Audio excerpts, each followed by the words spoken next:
तो guys almighty guidance के YouTube channel पर आपका हार्दिक स्वागत है। तो आज है 22 अप्रैल 2020 यानी वेडनेसडे है। तो गाइज आज हम फिर से कुछ इंपॉर्टेंट क्वेश्चंस देखेंगे, लेकिन उससे पहले देखते हैं कुछ खूबसूरत लाइनें। तो गाइज देखिए क्या सुंदर वाक्य लिखे हैं। पहचान से मिला काम थोड़े बहुत समय के लिए रहते हैं, यानी पहचान से मिला काम थोड़े बहुत समय के लिए रहता है, लेकिन काम से मिली पहचान उम्र भर रहती है। तो गाइस अगर आप किसी अप्रोच से जॉब लेते हैं तो गाइस वो आपकी टेम्परेरी हो सकती है। कल कोर्ट में रिट लगता है, आपको निकाला जा सकता है, लेकिन अगर आप एग्जाम मेहनत करके देते हैं और उस एग्जाम को क्लियर करते हैं, गाइज वो जो आपको पहचान मिलेगी उसे आपसे कोई नहीं छीन सकता। गाइज अगर आप कम्पिटिटिव एग्जाम की तैयारी दिल से कर रहे हैं तो मैं ये आपको श्योरिटी देता हूं कि ऑलमाइटी गाइडेंस आपके इस अच्छी पहचान वाले सपने को अवश्य पूरा करेगा। तो गाइज देखते हैं कुछ क्वेश्चंस। तो गाइज ये करंट अफेयर्स की क्लासेस में हम कुछ ऐसे क्वेश्चंस देखते हैं जो एग्जाम से रेलिवेंस रखने वाली न्यूज़पेपर्स हैं, जैसे द हिंदू न्यूज़पेपर है, टाइम्स ऑफ इंडिया है, इंडियन एक्सप्रेस है, या फिर काफ़ी सारी मंथली मैगजीन्स आती हैं। तो गाइज ये जो एग्जाम से रेलिवेंट टॉपिक्स हैं ये हमेशा इन न्यूज़पेपर्स या मंथली मैगजीन्स में जगह बनाए रखते हैं। तो गाइज मैंने आपको बार बार बोला है कि अगर आप किसी भी एग्जाम की तैयारी कर रहे हैं और आप उसमें सक्सेसफुल होना चाहते हैं तो गाइज आप ये मान के चलिए कि 30% तक का जो आपका पेपर है वो डायरेक्ट करंट अफेयर्स से आने वाला है, और उसके अलावा जो 30 से 40% तक का पेपर है, स्टैटिक पार्ट है, वो करंट में काफी न्यूज में चल रहा होगा, और यही वजह है कि वो एग्जाम में आएगा। यानी ओवरऑल अगर बात करूं तो मोर देन 60% आपका एग्जाम जो है सिर्फ करंट अफेयर्स से की जो क्लासेस चल रही हैं इन्हीं में से निकलेगा। तो गाइज देखते हैं आज की क्लास का पहला क्वेश्चन। देखिए क्वेश्चन कह रहा, the government of India launched an e Sahaj portal, it is related to. ये एक वेबसाइट की तरह गाइस एक पोर्टल है, ई Sahaj portal government of India ने चलाया है। तो ये किसके साथ जुड़ा हुआ है, इसका रिलेशन किसके साथ है, यही क्वेश्चन में पूछा जा रहा है। ऑप्शन ए कह रहा है to offer insurance coverage to dairy farms, की क्या जो डेयरी फार्मर्स हैं उनको इंश्योरेंस कवरेज देने के लिए ई सहज पोर्टल चलाया गया है। ऑप्शन बी कह रहा है for security clearances in certain sensitive sectors, कि काफी सारे जो सेंसिटिव सेक्टर्स होते हैं जैसे डिफेंस का हो गया, कम्युनिकेशन का हो गया, बैंकिंग सेक्टर का हो गया, तो गाइज इनमें सिक्योरिटी के रिलेटेड जो क्लियरेंसेस देने के लिए क्या ये ई सहज पोर्टल चलाया गया है। थर्ड स्टेटमेंट आपके पास थर्ड ऑप्शन क्या रहा, फॉर MSME, मीडियम स्मॉल और जो माइक्रो इंडस्ट्रीज का जो सेक्टर है उसे एक्सेस करने के लिए, मार्केट या क्रेडिट के लिए, क्या इसके लिए ई सहज चलाया गया है। To assist startups in getting cheaper loans, की जो स्टार्टअप इंडिया के तहत जो नए नए अभी कामकाज खुल रहे हैं, नए नए स्टार्टअप्स खुल रहे हैं, तो उनको एक इंटरेस्ट नॉमिनल इंटरेस्ट रेट पे लोन मिले, क्या इसके लिए ई सहज पोर्टल चलाया गया। तो गाइज आपके पास चारों ऑप्शन में से एक करेक्ट होगा। तो क्या है करेक्ट आंसर, देखते हैं इसका आंसर। तो गाइज देखिए ये ई सहज पोर्टल जो है ये for security clearances in certain sensitive sectors. Guys मानिए कि अगर आज भारत में कोई फॉरेन की एजेंसी डिफेंस से रिलेटेड या बैंकिंग सेक्टर से रिलेटेड कोई अपने कार्य को या कोई अपना बिजनेस चलाना चाहती है, तो उसको जो है वो सिक्योरिटी का क्लियरेंस भी चाहिए होता है कि किसी प्रकार की ये भारत की सॉवरेनिटी, भारत की सुरक्षा के लिए कहीं हानि तो नहीं पहुंचा सकती, या ये खतरा तो नहीं है। उस इस प्रकार की सिक्योरिटी क्लियरेंस को देने के लिए ये ई सहज पोर्टल जो है ये चलाया गया है। The government launched an online e Sahaj portal for grant of security clearance. The objective of national security clearance is to evaluate potential security threats, कि क्या इसमें एक ज्यादा टाइप का जो सिक्योरिटी थ्रेट तो नहीं है इंडिया की नेशनल सिक्योरिटी के लिए, including the economic threats. Guys ये सिर्फ फिजिकली लॉस के लिए नहीं है, बल्कि कहीं इंडिया की इकोनॉमी को नुकसान तो नहीं पहुंचा सकता। And provide risk assessment before clearing investment and project proposals in key sectors. तो गाइस कहने का तात्पर्य यह है कि अगर भारत में, चाहे वो भारत की कंपनी है या विदेशी कोई कंपनी है या नागरिक है, अगर इन्वेस्टमेंट करना चाहता है, किसी भी क्षेत्र में काम करना चाहता है और उससे इंडिया की इकोनॉमी को, इंडिया की सोवरेनिटी को, इंडिया की सिक्योरिटी को थ्रेट ना हो, इस प्रकार के सिक्योरिटी क्लियरेंस देने के लिए ई सहज गवर्नमेंट ऑफ इंडिया ने एक पोर्टल चलाया है। तो गाइस देखते हैं नेक्स्ट क्वेश्चन। देखिए गाइस ये जो क्वेश्चन है ये मैं अगर कहूं कि 100% इंपॉर्टेंट है तो ये गलत नहीं होगा, क्योंकि ये जो कंपा फंड है ये काफी ज्यादा न्यूज में रहता है, बहुत सारे एग्जाम्स में यूपीएससी से लेके एक क्लरिकल के एग्जाम तक बार बार अलग अलग फॉर्म्स में पूछा जा चुका है। Guys one of the most important questions में से एक है। तो क्या है क्वेश्चन, क्या था, consider the following statements regarding CAMPA. अब कंपा का क्या फुल फॉर्म है, compensatory afforestation fund management and planning authority. तो गाइज ये आपकी फुल फॉर्म आगे कंपा की, तो ये भी अगर छोटा एग्जाम आपको दे रहे हैं तो डायरेक्ट ये कंपा की फुल फॉर्म भी पूछी जा सकती है। तो कंपा के रिगार्डिंग यानी compensatory afforestation fund management and planning authority के रिगार्डिंग आपके पास तीन स्टेटमेंट्स हैं, तीनों में से आपको करेक्ट बतानी है। स्टेटमेंट फर्स्ट कह रही है, compensatory afforestation fund management and planning authority are meant to promote afforestation and regeneration activities as a way of compensating for forest land diverted to non forest uses। तो guys ये statement कह रही है कि ये जो कंपा है, ये कंपा इसलिए बनाया गया है कि एफॉरेस्टेशन, देखिए रिफॉरेस्टेशन वो एक प्रक्रिया होती है जिसमें कभी फॉरेस्ट हुआ करते थे और किसी वजह से फॉरेस्ट डिस्ट्रॉय कर दिए गए या हो जाते हैं, और उसी फॉरेस्टेड लैंड पर यानी डिफॉरेस्टेड लैंड पर वापिस से फॉरेस्ट करना, उसको कहते हैं reforestation.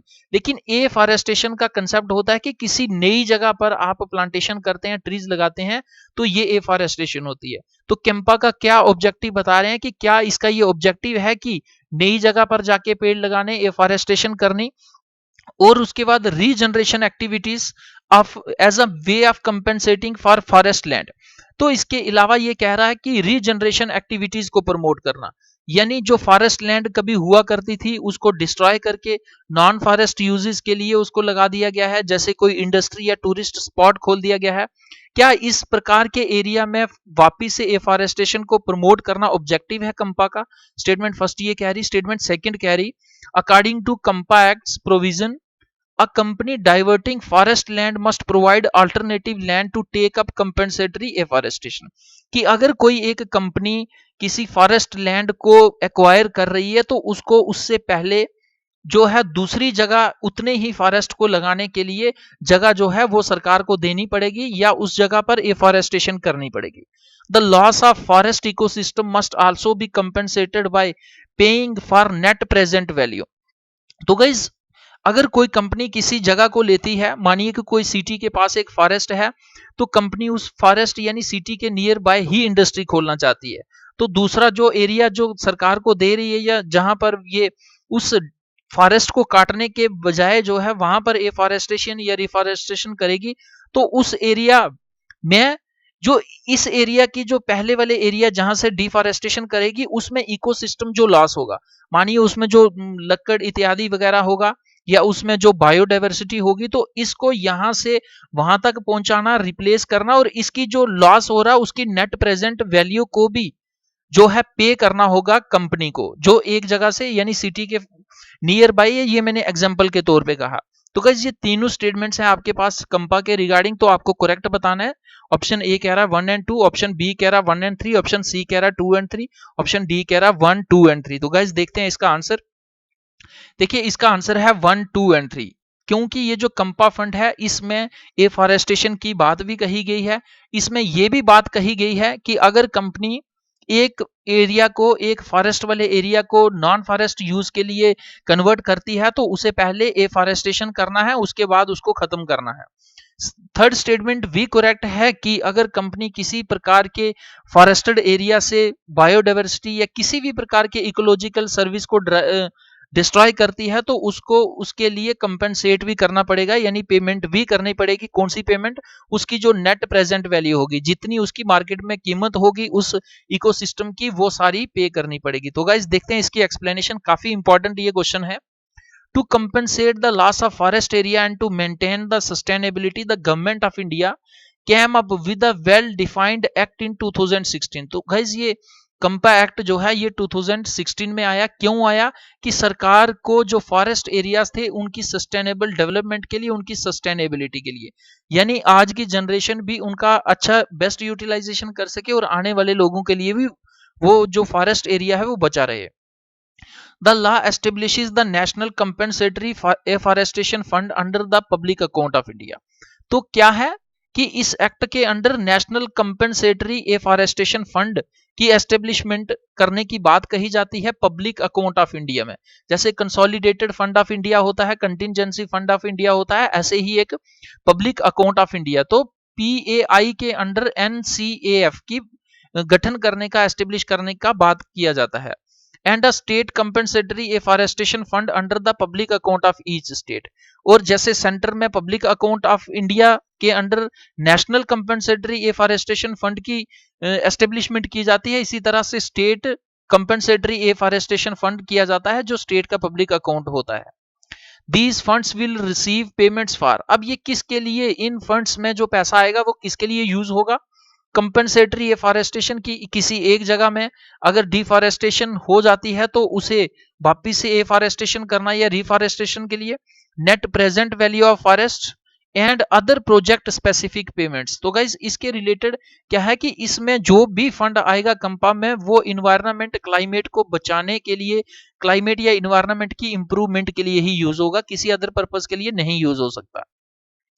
The national fund will receive 10% of these funds and the state funds will receive the remaining 90%। तो गाइस अगर किसी स्टेट में इस प्रकार का फंड रिसीव होता है तो उसका 10% जो है वो डायरेक्टली सेंटर को चला जाएगा, यानी पब्लिक अकाउंट ऑफ इंडिया के अंडर आ जाएगा जो नेशनल कंपेंसेटरी एफॉरेस्टेशन फंड है, और बाकी का जो 90% वैल्यू है, अमाउंट है, वो स्टेट के पब्लिक अकाउंट में रहेगा। According to the act's provision, a company diverting forest land must provide alternative land to take up compensatory forestation. की अगर कोई भी कंपनी किसी फॉरेस्टेड एरिया को लेती है तो सबसे पहले उसको एक अल्टरनेट एरिया बताना पड़ेगा, अल्टरनेट लैंड देना पड़ेगा कि इस जगह पर हम जो है एफॉरेस्टेशन करके इस डिफॉरेस्टेशन से जो नुकसान होगा इससे वो उसकी पूर्ति हो जाएगी। For afforestation company should pay to plant new trees in the alternative land provided to the state. तो गाइस जो भी लैंड कंपनी प्रोवाइड करेगी अल्टरनेट लैंड, तो उस पर पहले एफॉरेस्टेशन होगा, देन उसके बाद जो है डिफॉरेस्टेशन का काम चलेगा। तो गाइस देखते हैं नेक्स्ट क्वेश्चन। देखिए क्वेश्चन ये भी काफी ज्यादा न्यूज में चल रहा है। Which of the following are the vaccine preventable diseases. Guys ये वैक्सीन प्रिवेंटेबल डिजीजेस वो होते हैं जिनका अभी तक कोई इलाज नहीं आया है, लेकिन अगर ये वैक्सीन आपको या आपको इस्तेमाल होती रहती है तो इस प्रकार के डिजीजेस आते ही नहीं है। अगर आ जाए तो गाइस इनको क्यूर करने के लिए अब तक कोई भी वैक्सीन या टीकाकरण नहीं है। तो ये कह रहा है which of the following are the vaccine preventable disease, कि इनमें से कौन कौन सा ऐसा डिजीज है जिसको आप होने से रोक सकते हैं। डेंगू, रूबेला, हेमोफिलिया, पोलियोमेलिटिस जिसे हम पोलियो कहते हैं, कॉमन कोल्ड। तो गाइस पांचों ऑप्शंस में से ये 5 स्टेटमेंट्स हैं, तो इनमें से कोई एक ऑप्शन करेक्ट होगा। ऑप्शन ए कह रहा 1 2 3 एंड 4, ऑप्शन बी कह रहा 1 2 एंड 4, 1 3 4 एंड 5, डी कह रहा 1 2 3 4 5। तो गाइस देखते हैं इसका आंसर। देखिए इसका आंसर है 1 2 एंड 4, यानी ये तो थर्ड वाला है। हेमोफीलिया और जो कॉमन कोल्ड है इनको आप ये इस स्टेटमेंट के इस क्वेश्चन के अकॉर्डिंग जो है ये गलत है।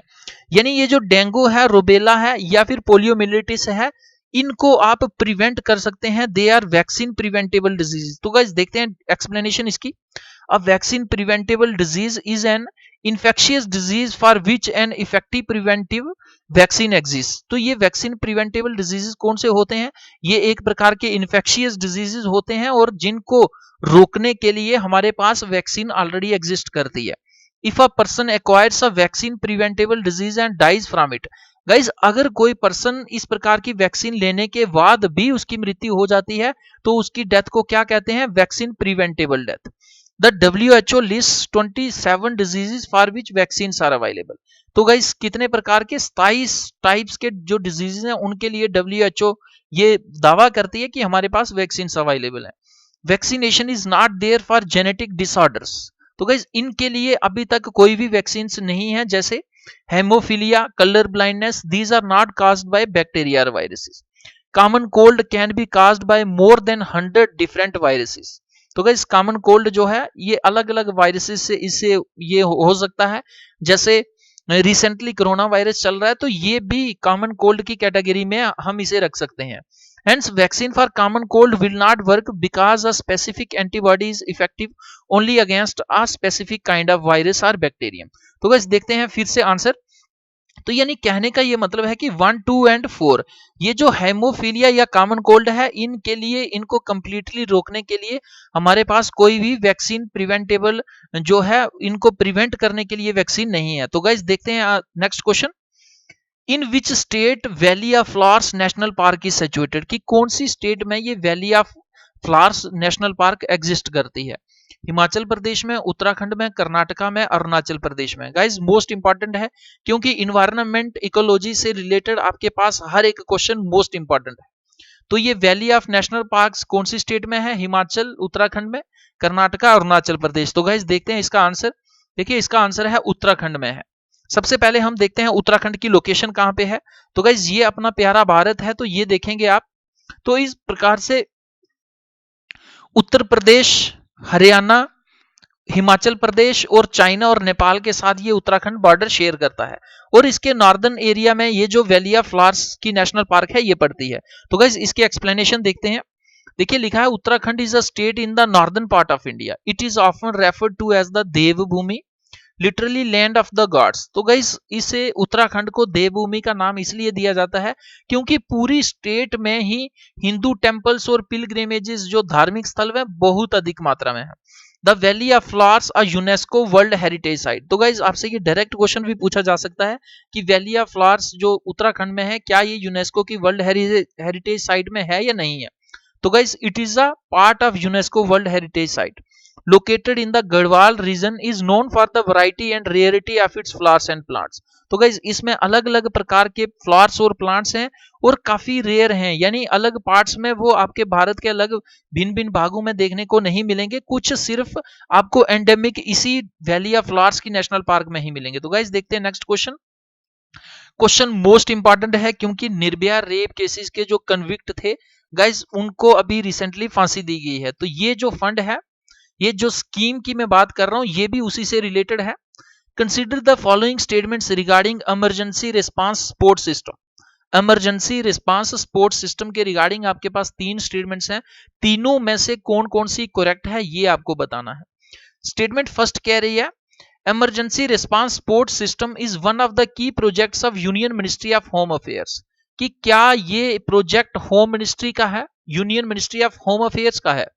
सेकेंड स्टेटमेंट कह रही है, under emergency response support system there is a single emergency response number across the country. कि पूरे भारत में अगर किसी को इमरजेंसी में रिस्पांस चाहिए, सपोर्ट चाहिए, तो पूरे भारत में इस प्रकार की हेल्प लेने के लिए एक ही इमरजेंसी नंबर है।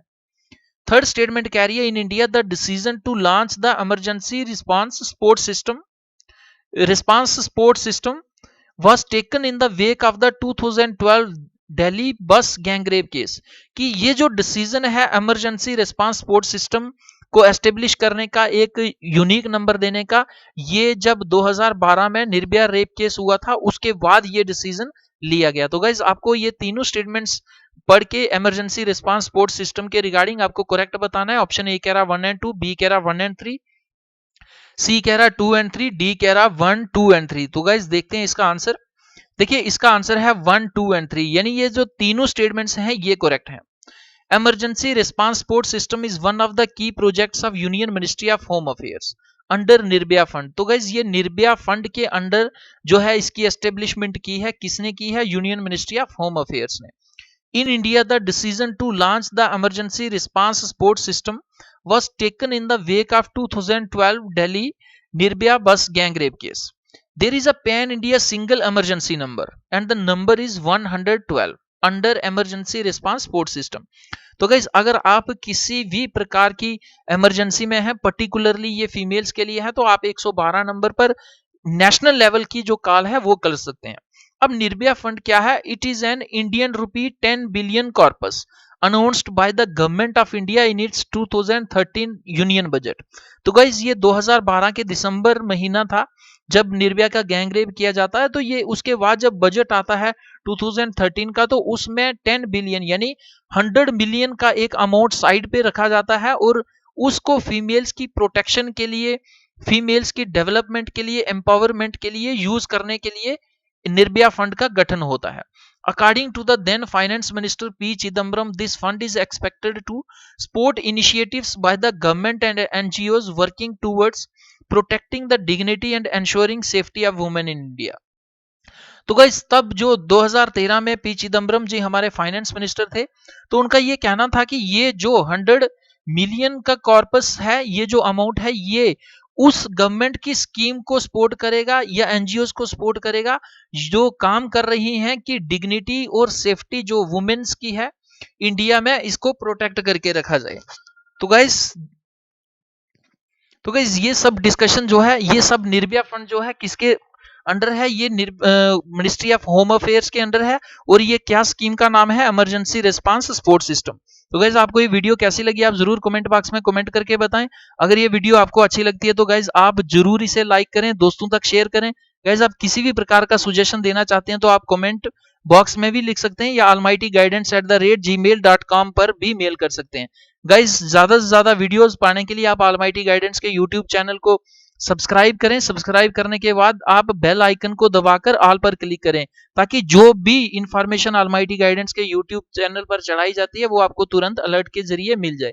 तो गाइज हर एक वीडियो का पीडीएफ पाने के लिए आप almighty गाइडेंस के यूट्यूब चैनल को टेलीग्राम पर भी ज्वाइन कर सकते हैं, वहां पर आपको तुरंत पीडीएफ मिल जाएगी। तो गाइज वीडियोस देखने के लिए धन्यवाद। जय हिंद, जय भारत।